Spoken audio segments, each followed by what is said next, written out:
باس لەوە دەکەین کە زەکات لە ئاینی ئیسلامدا چۆن باس کراوە، پاداشتی زەکات چییە، چۆن بتوانین زەکات لەگەڵ سەدەقە یاخود بەخشیندا جیا بکەینەوە، زەکات بە کێ ئەدرێ، لە چی ئەدرێ و چ کەسێک ناتوانێت زەکات بدا، بەگشتی هەموو بابەتێکی پێوەست بە زەکات و وردەکارێکی لە ئاینی ئیسلامدا چۆن باس کراوە لەگەڵ مامۆستا عەبدوڕەحمان شێخانی زانای ئاینی دەکەم کە ڕاستەوخۆ لە ستۆدیۆ میوانی ئێمەیە. مامۆستا سەلام عەلەیکوم، بەخێراتی. عەلەیکوم سەلام وڕەحمەتوڵڵاه. سپاس بۆی لەگەڵمانی. سەلامت بیە. مامۆستا با یەکەم جا بزانین زەکات لە ئاینی ئیسلامدا چییە؟ بەڵێ. بسم الله الرحمن الرحيم. الحمد لله رب العالمين. الحمد لله الذي هدانا لهذا وما كنا لنهتدي لولا أن هدانا الله، والصلاة والسلام على المبعوث رحمة للعالمين سيدنا أبي القاسم الأمين محمد المصطفى صلوات ربي وسلامه وبركاته عليه وعلى آله وأصحابه ومن استنى بسنته بإيمان وإخلاص وإحسان إلى يوم الدين. ربنا آتنا في الدنيا حسنة وفي الآخرة حسنة وقنا عذاب النار. اللهم يا حي يا قيوم برحمتك أستغيث، أصلح لي شأني كله ولا تكلني إلى نفسي طرفة عين. رب اشرح لي صدري ويسر لي أمري واحلل عقدة من لساني يفقه قولي. جارێکی تریش سڵاو لە بەڕێستان و لە سەرجەم بینەرانی و بیسەرانی کەناڵی NRT. داواکارم لە خوای پەروەردگار هاتنی مانگی پیرۆزی ڕەمەزان کە ئێمە لە نیوەی ترازاوین بەڕاستی لە ساتەکانی کۆتایی نزیکە بینەوە. خوای پەروەردگار بیکاتەمایی خێر و خۆشی بۆ وڵات و نیشتیمان و کوردستان و هەموو وڵاتانی مسڵمانان، وخوای مێهرەبان بیکاتەمایی کەفارەت و سڕینەوەی گوناه و تاوانەکانمان، وخوای مێهرەبان بیکاتەمایی قبولبوونی پرستوش و نزا و ڕۆژوو هەموو عیبادەتەکانی تر ومان بخاتە تای تەرازوی حەسەناتمان و لە سزا و عیقاب و دۆزەخ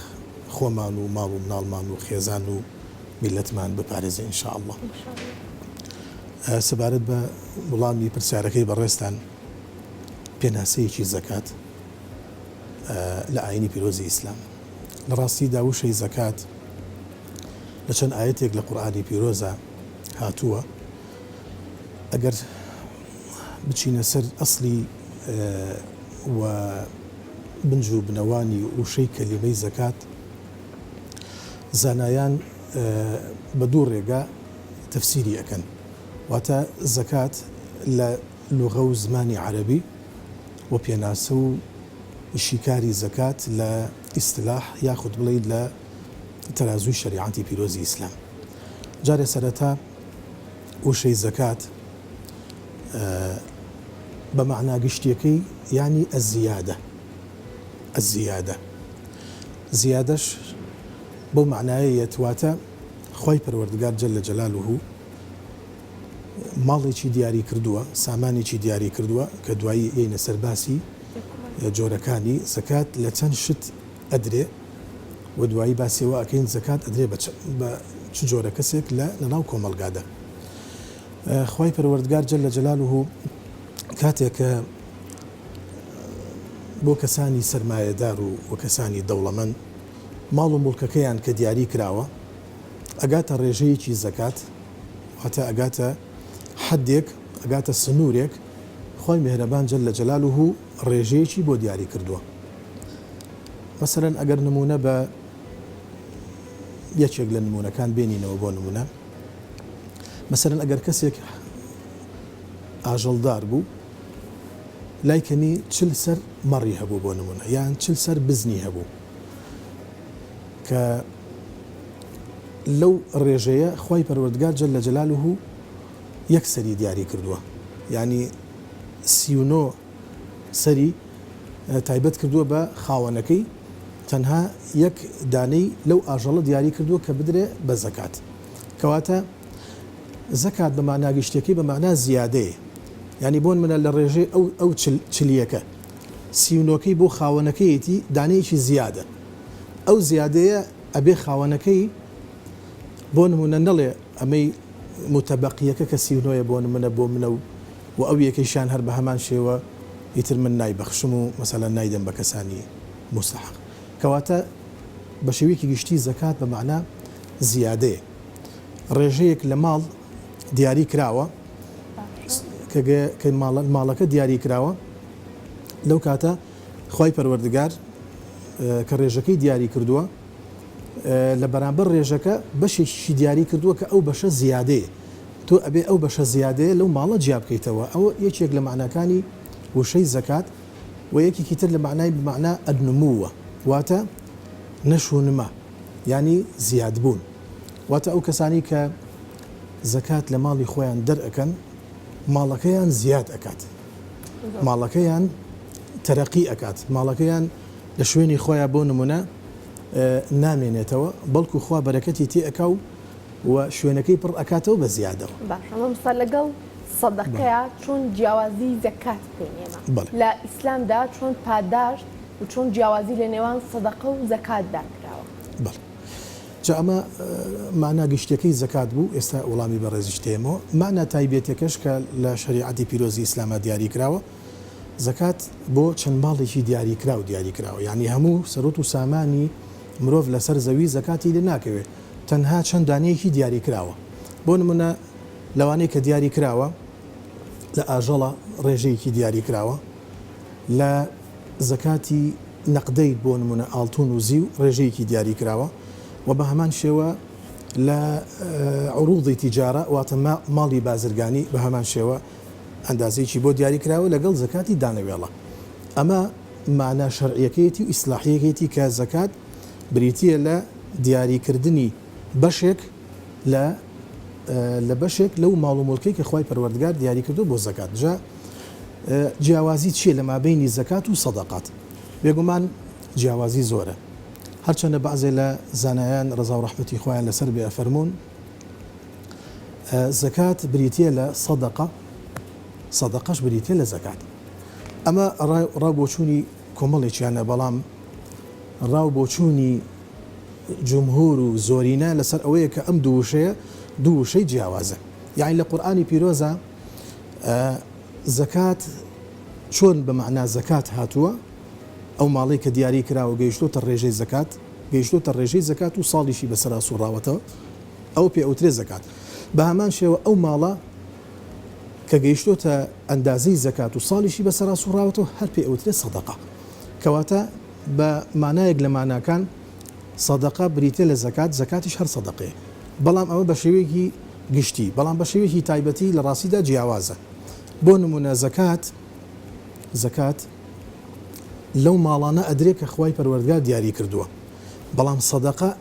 لە هەموو ماڵ و مڵکێک ئەدرێ یعنی بۆ نمونە ئەمیان زەکات تایبەتە بەڵام سەدەقە ماناکەی فراوانترە گشتیە لە هەموو سەرۆت و سامان و ماڵ و مڵکێکە ئەدرێ ئەنجا بۆ نمونە زەکات دوو خاڵی هەیە دوو مەرجی هەیە یەکەمیان ئەو ماڵە گەیبێتە ڕێژەی زەکات و ساڵیشی بەسەرا سوڕابێتەوە بەڵام سەدەقە پێویست ناکە ئەو ماڵە گەیبێتە ڕێژەی زەکات و پێویستیش ناکە ساڵی بەسەرا بسوڕێتەوەتە مەفتوح و کراوەیە هەچ کاتی ئەو کەسە بیستی ئەتوانی زەکاتەکەم جا جیاوازیەکی تریشەیە بەڕاستی من حەزەکەم ئاماژەی پێ بکەم زەکات تایبەتە بە ئیمانداران و بڕواداران و مسڵمانان واتە ماڵێکی کەسێکی ئینسانێکی ئیمانداری بڕوادارە ئەبێ بدرێ بە کەسێکی هەژار و نەداری بڕوادار بەڵام سەدەقە ماناکەی فراوانە ئینسان ئەتوانێ خەیر و سەدەقات بکە لەگەڵ کەسێکی بێباوەڕیشە مەسەلەن کەسێکی ئەهلی کتابە مەسەلەن مەسیحیە یان یەهودیە یان هەر ئایدێکی تری هەیە محتاجە پێویستی بە یارمەتی و کۆمەکیە ئاینی پیرۆزی ئیسلام سەدەقاتی ئەداتێ واتە ئیحسان و چاکەی لەگەڵ ئەکا بەڵام بۆ مەسەلەی زەکات ئیلا ئەبێ بدرێ بە کەسی بڕوادار و ئیماندار کەواتە زەکات لە چیە درێت لەو ماڵی کە تایە ئەژێن بۆ منە لە ئۆتۆمبیلەی کە بەدەستی ئەمەوەیە لە خود لە چی شتێک مسلمان پێویستە لەسەری کە زەکات دەربکات واتای چیە کە دەڵێ ساڵی بەسەرا هەسووابێ بەڵێ ئەو شتانەی کە زەکاتی لی ئەدرێ چەند شتێکی دیاری کراوە واتە بە شێوەیەکی ڕەهایی نییە بۆ نمونە زەکات لە نەقدەین ئەدرێ واتە ئاڵتون و زیو ئاڵتون و زیوی عصر زمانی پێغەمبەر صلی الله عليه وسلم و عصر زمانی خلفای راشدین دوای وفاتی پێغەمبەری صلی الله عليه وسلم عملەیان واتە نەقدیان ئەوەی کە مامەڵەیان کڕین و فرۆشتنیان پێکردووە بریتی بووە لە ئاڵتون یعنی لە زمانی پێغەمبەر صلی الله عليه وسلم دوای ئەویش خلفای راشدین و دوای چەند یعنی فترەیەکی تریش کڕین و فرۆشتنیان عملەیان بریتی بووە لە ئاڵتون بە هەمان شێوە عملەی تریشیان هەبووە کە بریتی بووە لە زیو بەڵام ئێستا بۆ نمونە عەسر و زمانی ئێمە کەس کڕین و فرۆشتن بە ئاڵتون و زیو ناکە ئێستا عملە بۆ بە کاغەز کەواتە بەپێی زەمان و زروفەکان گۆڕانکاری بەسەر ئەو حاڵەتەدا هاتووە زەکاتی کەسێک ئاڵتونی هەبوو کەسێ زیوی هەبوو گەیوە ڕێژەی زەکات و ساڵی بەسەرا سوڕایەوە زەکاتەکەی ئەدا بەڵام خەڵکانێکی تر هەن بۆ نمونە زەکاتیان نییە بەڵام لە بەرامبەر ئەوە بڵێن پارەیان هەیە جا پارەکە مەسەلەن دیناری عێراقی بێ دۆلار بێ یۆرۆ بێ هەر تمەن بێ هەر ریاڵ بێ هەر جۆرە شتێکی تر بێ ئێستا حالیان مامەڵە و کڕین و فرۆشتن لە بازاڕا وەکو شت کڕین و شت فرۆشتن بە ئاڵتون و زیو ناکرێت بەڵکو زیاتر ئاڵتون و زیو ئەکرێ بە زینەیە بۆ جوانی بەکارەهێنرێ و بە تایبەتی بۆ خانمانی بەڕێز ئێستا لەم عەسر و زروف و زمانەی ئێمە زیاتر مامەڵە و کڕین و فرۆشتن بە نەقد ئەکرێ کە بریتە لە کاغەز کەواتە ئەم عملەی ئێستا کە لە بەرامبەر ئاڵتون و زیو دانراوە ئەبێ زەکاتەکە لە ئەو پارەیە بدرێ ئەمەیان بۆ نمونە زەکات و نەقدینی پێڵەن زەکاتی زێڕ و زیو و زەکاتی پارەش خەمڵێنراوە بە ئاڵتون و بە زیو یەکێکی تر لەو شتانی کە زەکاتی لێ ئەکەوێ بریتە لە ئاژەڵ جا ئاژەڵیش لە ڕاستیدا جۆری زۆرە بەڵام ئەوەی کە زەکاتی لێکەوێ بە شێوەیەکی گشتی چەند شتێکەیەکی لەوان بۆ نمونە مەڕ و ماڵات مەسەلەن مەڕ و بزن و ئەم شتانە بە هەمان شێوە ئەمە حیوانی بچووک حیوانی گەورەش وەکو بڵێن مانگا و ئیتر گامێش و ئەم ئەوانەی تر کە بڵێن بە هەمان شێوە ئەمە حیوانی گەورن ئەنجا دوای ئەوە حیوانی بۆ نمونە لەویش گەورەتر وەکو وشتر ئەمانە زەکاتیان لێ ئەکەوێت جگە لەو مەڕ و ماڵات و جگە لە مانگا و وشتر هیچ ئاژەڵێکی تر زەکاتی لێ ناکەوێت بۆ نمونە ئاسکی هەبێ زەکاتی لێ ناکەوێت بۆ نمونە ئەو کەسە پەلەوەری هەبێ بۆ نمونە هەر جۆرە پەلەوەرێک بێ زەکاتی لێ ناکەوێت ئەگەر ڕێژەکەشی زۆر بێ هەر ئاژەڵێکی تر گۆشتی بخورێت جگەرەوەی کە باسمان کرد وەکو مەڕ و بزن وەکو مانگا حیوانی گەورە وەکو وشتر باقیێکی تر لە مەڕ و ماڵاتە بڵێن باقیێکی تر لە ئاژەڵە ئەمانەی لێ دەرچێ هیچی زەکاتی لێ ناکەوێت ئەگەر ئەو کەسە ئەندازێکی زۆریشی هەبێ وەیەکێکی تر لەو شتانی کە زەکاتی لێەکەوێت بریتە لە زەکاتی دانەوێڵە زەکاتی دانەوێڵە وەکو گەنم بۆ نمونە وەکو جۆ ئەنجا هەروە بێتەوە وەکو نیسک وەکو نۆک وەکو پەرشە ئیتر کۆمەڵێکن ئەویش دیاری کراوە بە هەمان شێوە ئەوەی تریان خاڵی کۆتایی کە بڵێن زەکاتی لێکەوێت بریتە لە عروضی تیجارە عروضی تیجارە بریتە لەو ماڵەی کە کەسابەتی پێکرێ بۆ نمونە کەسێک سیارەیەکی هەیە کەسێک سیارەیەکی هەیە ئەو سیارە بۆ خۆی شخصی خۆی بەکاری هێنێ زەکات لەو سیارە ناکەوێت یان لە ماڵێکا دوو سیاریان هەیە سێ سیاریان هەیە یان زیاتریان هەیە یان خودی ئەو کەسە دوو سیارەی هەیە بۆ خۆی بۆ خودی شخصی خۆی یان سێ سیاری هەیە ئیتر خۆی بەکاری بێنە یان دابەشی بکا بەسەر ئەندامانی خێزانەکەی ئەمانە هیچیان زەکاتی لێ ناکەوێت بەڵام ئەو کەسە بۆ نمونە ئەگەر سیارەیەکی هەبوو بەڵام ئەو سیاری کە هەبوو سیارێکی هەبوو بۆ نمونەیان دوان بوو یان سیان بوو یان چوار بوو بەنیەتی ئەوە کڕی بووی کە مامەڵەی پێوە بکە ینی بیکڕە و بیفرۆشێتەوە ئەوە ئەچێتە بابی عروضی تیجارە واتە ئەچێتە بابی کڕین و فرۆشتن لە بواری بازرگانیدا ئەوەیان بۆ نمونە ساڵانە ئەگەر چەند سیارەی هەبوو باشە زەکات لە خودی سیارەکە نادا لە داهاتەکەی بۆ نمونە ئەم سیارانە ئەخەمڵێنێ بای چەندێکە ئیتر لە هەر دەفتەرێک دوو گەڵاودی و زەکاتی زۆر باشە مامۆستا لە بڕی چەندێک پارە زەکات ئەدرێ و پێویستە لە بەرامبەر هەر چەندە بڕێک پارەدا چەندێک زەکات بدرێ لەگەڵ ئەمەشدا مامۆستا ینی بۆ نمونە هەندێک کەسێ پارەی نووسو لە ماڵەوە هەڵ ناگرێ بۆ نمونە ئارزە دەکڕێ خانوو دەکڕێ ئەمانە زەکاتیان لەسرە؟ بەڵێ بەنسبەتی زەکاتی پارە لژنەی فتووە لژنەی فتوای باڵای هەرێمی کوردستان دیارە ئەم ساڵ ڕێژەیەکی دیاری کردووە. ڕێژەکەش دیارە بە گۆڕانکاری بەسەر نرخی دۆلار هاتووە. بۆ کۆمەڵە گۆڕانکاری هەیە لەگەڵ ساڵانی ڕابردوو. ئێستا کەسێک ئەگەر لە 8 ملیۆن دیناری هەبێ 8 ملیۆن دینار ئێستا بڵێن 8 ملیۆن و 800 هزار دیاری کراوە دای نابێت لە ماڵەوە و ساڵیشی بەسەرا بسوڕێتەوە ئەبێ لە هەر ملیۆنێک 25 هزار دینار بە. ئەمە بە نسبەتی ئەوەوە. ئیتر ساڵانی زوو تەوان بەڕاستی گۆڕانکاری بەسەرا هاتووە. مثلەن لە 4 ملیۆن ساڵی وە هەبووە لە 4 ملیۆن و نیو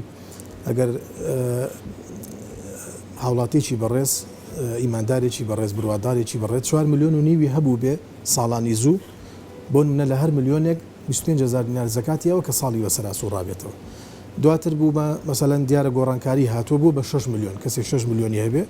ساڵی بەسەرا بسوڕێتەوە ئەبێ لە هەر ملیۆنە 25 هزار بە. دواتر بوو بە 7 و نیو. ئێستا حالیان دیارە لە ژنەی فتووە 8 ملیۆن و 800 هزاری دیاری کردو ئەگەر ئەو کەسە ئەو مەبلەغەی هەبێ وەک کوردەواری خۆمەڵێ وشکە بێ دای نابێ لە ماڵەوە بڵێن بەکاری نهێنێ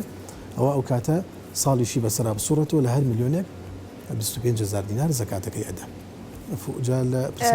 هەندێک کەسێ بۆ نمونە پارەکەی ئایا بارزە و خان و هەڵی دەکرێت ئەمەش بە هەمان شێوەی ئۆتۆمبیلەکە مامەڵی لەگەڵ دەکرێت؟ بڵێ ئەگەر کەسێک پارەی هەبوو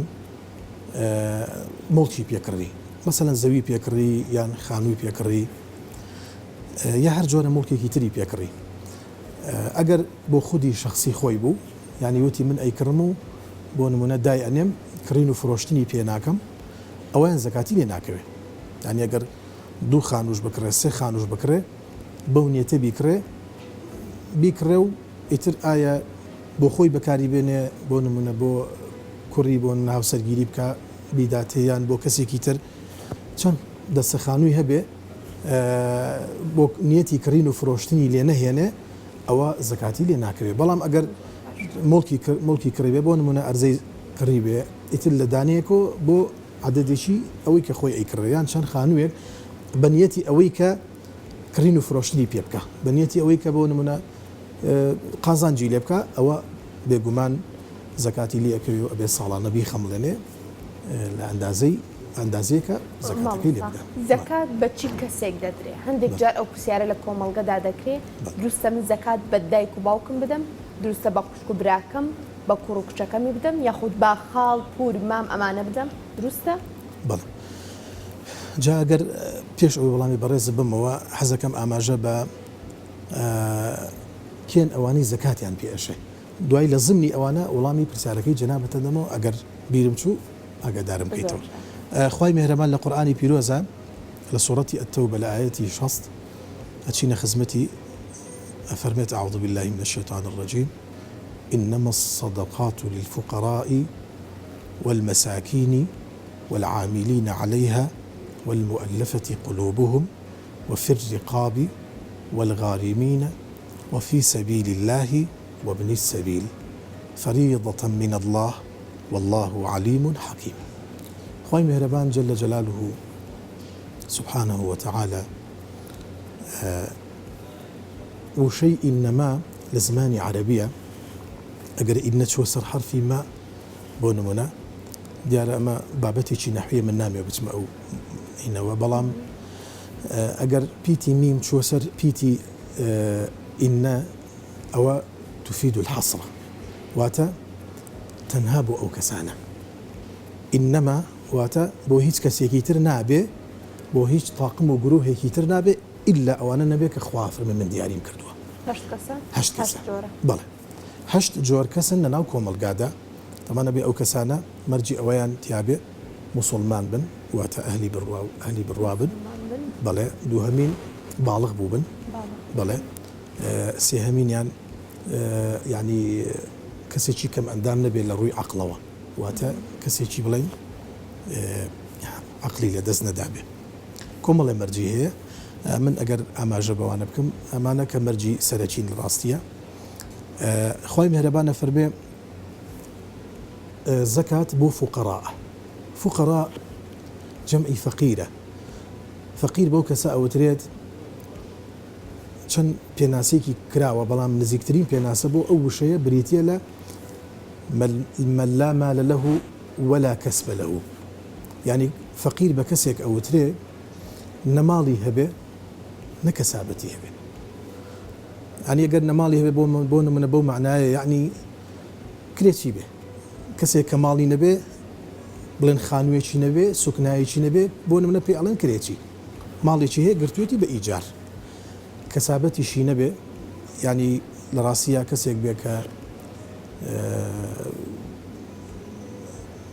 مەزدەرێکی سەرچاوەیەکی ژیان و معیشەتی نەبێ ینی ئەوەنە بە باری دارایی قورس بێ ئەو کەسە نەماڵێکی هەبێ خانوویەکی هەبێ سوکنایەکی هەبێ کە خانوو مڵکی خۆی بێ و نەکار و کەسابەتیشی هەبێ ینی بەڕاستی ئەمە قورسە ئەوە هەش لە ناو کۆمەلگای ئێمە. بەشی دووهەم بریتیە لە مەساکین بەو کەسە ئەوترێت هەیەی بەڵام بەشی ناکە ینی بۆ نمونە ماڵی هەیە بەڵام ئەگونجێ کەسابەتی نەبێ ینی مرتبەی فەرقی هەیە مرتبەی ئەوەی یەکەم ژیانی زۆر قورسە مرتبەی دووهەم جیاوازە بۆ نمونە ئەگونجێ خانوویەکی هەبێ مڵکی خۆی بێ بەڵام کەسابەتی نەبێ واتە ئەگەر پێویستی بە دەشت هەبێ بۆ نمونە ئەگونجێ حوتی هەبێ ئەگونجێ شەشی هەبێ ئەوە زەکاتیش بەو کەسەش ئەشێ. یەکێکی تر لەو هەشت سینفە مەساکین بەعەفو مەساکینمان باس کرد والعاملین عەلەیها عاملین عەلەیها بەو کەسە ئەوترێت کە کەسێک هەڵبستێت بە کۆکردنەوەی زەکات و سەدەقات لە موسڵمانان و بڕواداران بۆ ئەوەی دابەشیکا بەسەر کەسانی مستحق و کەسانی کە شایستی ئەوە زەکات وەربگرێ واتە ئەو کرێکاری کە لە ینی بۆ نمونە هەڵەسێ بۆ کۆکردنەوەی ئەو ماڵ و مڵکە بۆ ئەوەی لە دەوڵەمەندەکانی وەرئەگرێ لە سەرمایەدارەکانی وەرئەگرێ ئەمان ئەمەش بە لیژنەیە گەکرێت چەند کەسێک گەکرێت کە کۆ ئەکرێتەوە دەستێکی ئەمین و کەسانی سیخە پێکراو کۆمەڵێ مەرجی خۆی هەیە لەوانە کۆ ئەکرێتەوە دابەشەکرێ بەسەر کەسانی هەژار و نەدارە ئەو کەسێک کە ئەو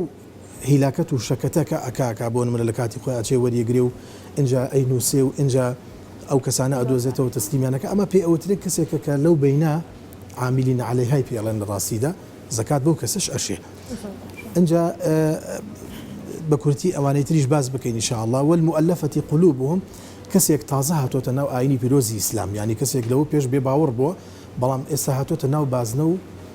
ئاینی پیرۆزی ئیسلام مسلمانان جائیزە زەکاتی بدەنێ بۆ ئەوەی زیاتر دڵی دابمەزرێ ینی کاب ئەو کەسی کە ئەگەر دەوڵەمەندیش بێ سەرمایەداریش بێ بەڵام مادام لەوە پێش بێ باوەڕ بووە ئێستا هاتۆتە ناو بازنەی ئاینی پیرۆزی ئیسلام شریعەتی پیرۆزی ئیسلام زەکاتی ئەداتی بۆ ئەوەی زیاتر دڵی دامەزراو بێ خۆتوانی وەری نەگرێ بەڵام جائیزی شەوەری گرێ ینی بۆی ئەو کەسە بزانێ ئەو کەسە کەوازی لە بێباوەڕی هێناوە ئێستا هاتۆتە سەر ئاینی پیرۆزی ئیسلام سەرڕای ئەوەش شریعەتی پیرۆزی ئیسلام یارمەتی و کۆمەکی ئەکا بۆ ئەوەی زیاتر دڵی دامەزراو بێ تا فترەیەک. یەکی تر لەوانەوە فیر ڕقاب ئەو کەسانی کە کەسێکی ئەو کەسە خۆی کەسێکی کۆیلەیە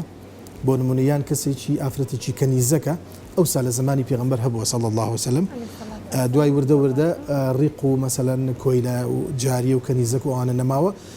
جائیزە مسلمانان زەکات بن بەو کەسە کۆیلەیە بۆ نمونە کە عەبدی کەسێکە پارە کۆ بکاتەوە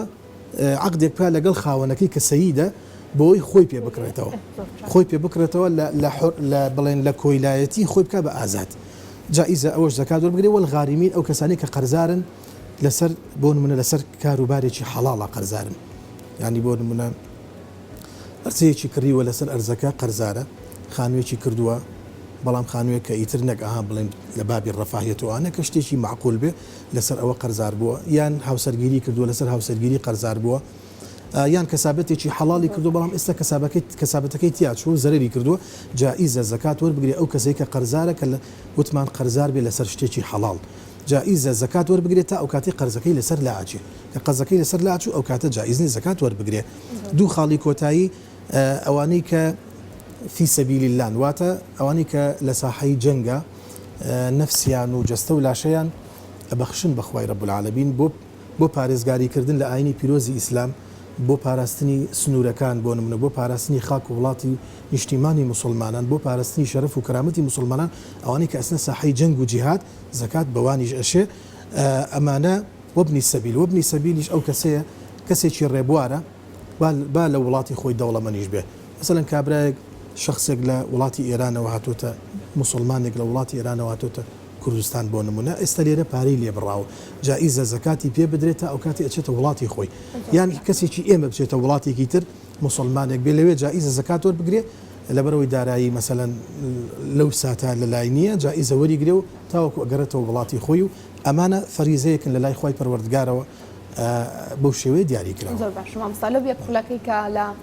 کاتی تەوەرەکە ماوەمانە دەمێ بزانم بە کوڕ و بە کچ بە دایک و باوک بە خوشک و برا بە منداڵی بێ باوک بە خانمانی بێمێرد دەشێت زەکات دەتوانن وەری بگرن؟ بەڵێ زەکاتی دایک و باوک زەکاتی دایک و باوکە پێوترێت ئەسڵ جائیزە بدرێ بە کوڕ و کچ مەسەلەن بیدا بە کوڕ ڕەزا و بە کچە زای خۆی بەڵام بە مەرجێک کوڕەکە و کچەکە بڵێن کچەکەی شووی کردبێت چوو بێتە ماڵ و حاڵی خۆی کوڕەکەی بە هەمان شێوە هاوسەرگیری کردبێ و چوو بێتە ماڵ و حاڵی خۆی لەگەڵ ئەوەشە مەرجەکانی هەژاری تیابێ چکە زۆر کەسەیە بەڕاستی زەکاتی هەیە بەڵام ئەیدا بە نزیکترین کەسەکانی خۆی واتە خزم و خانەوادەی خۆی لە عینی کاتیشا پێی ناشێ چوا گونجێ کوڕەکەی کچەکەی مەسەلەن کە سوکاری خۆی ئیتر بە پێی نزیکی و دووری ئەگونجێ پێی نەشێ بەڵام ئەوڵێ مادەم خزمی خۆمە جا من بیەم بە خزمی خۆم باشە تاوەکو بیدەم بە کەسێکی بێگانە بەڵێ ڕاستە خی پەروەردگارە فەرمێ الأقربون ئەولا بالمعروف خزم و کە سوکاری خۆت زۆر نزیکترن کە چاکەیان لەگەڵا بکەیت تاوکو کەسێکی تر بەڵام ئەو خزم و کە سوکارە ئەبێ مەرجی ئەوەی تیابێ کە بتوانێت زەکاتەکە وەربگرێ بەڵێ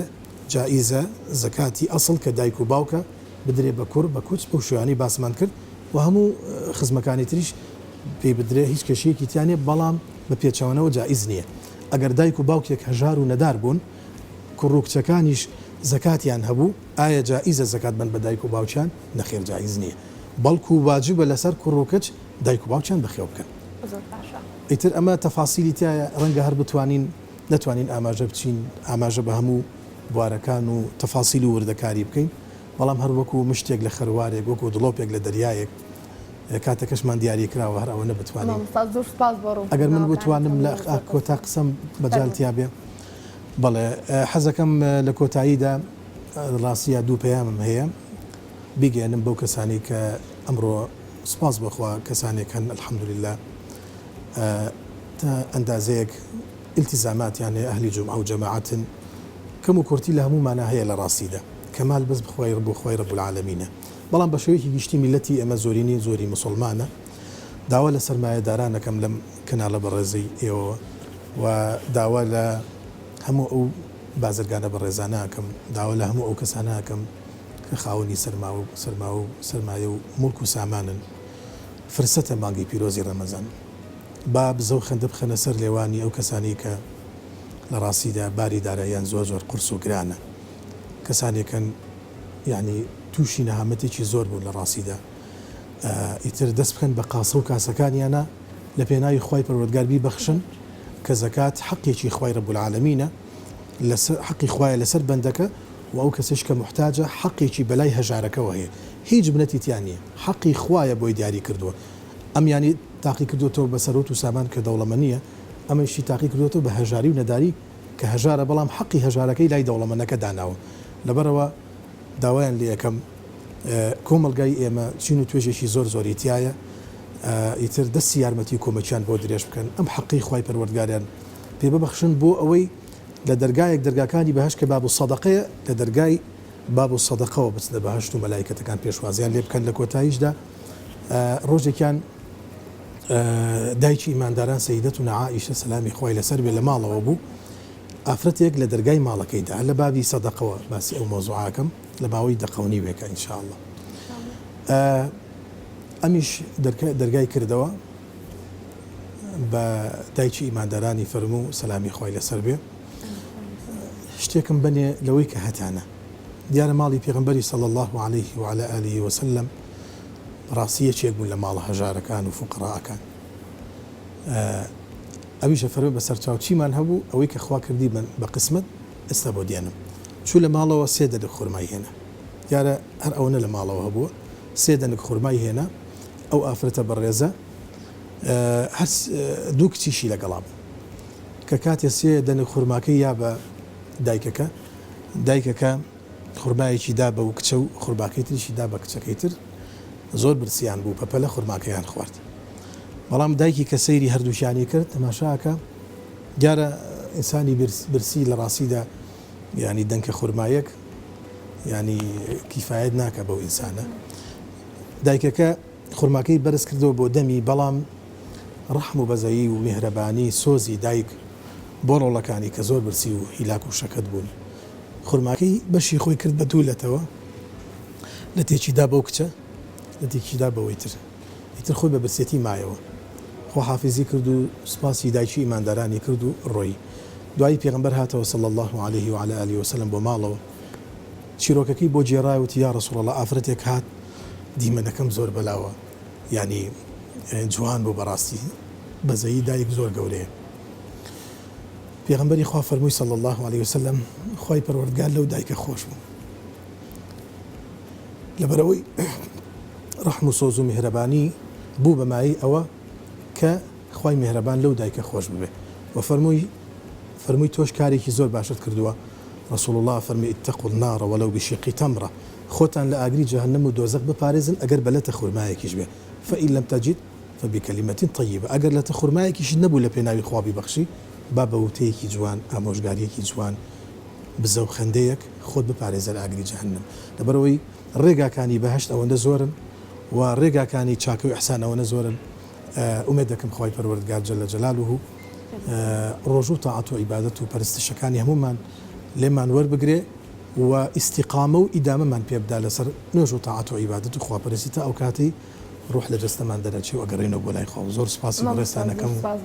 سلامەکان سلام عەبدوڕەحمان شێخانی زانایانی جەزاکەڵڵا مامۆستا سپاس بۆی لەگەڵمان بووی زۆر سپاس خۆشەویستان دوم تۆری بەند بەشکورسان پێشکەش کرا و چانێک وەردەگرم و لەگەڵتان بەردەوام دەبن دواتر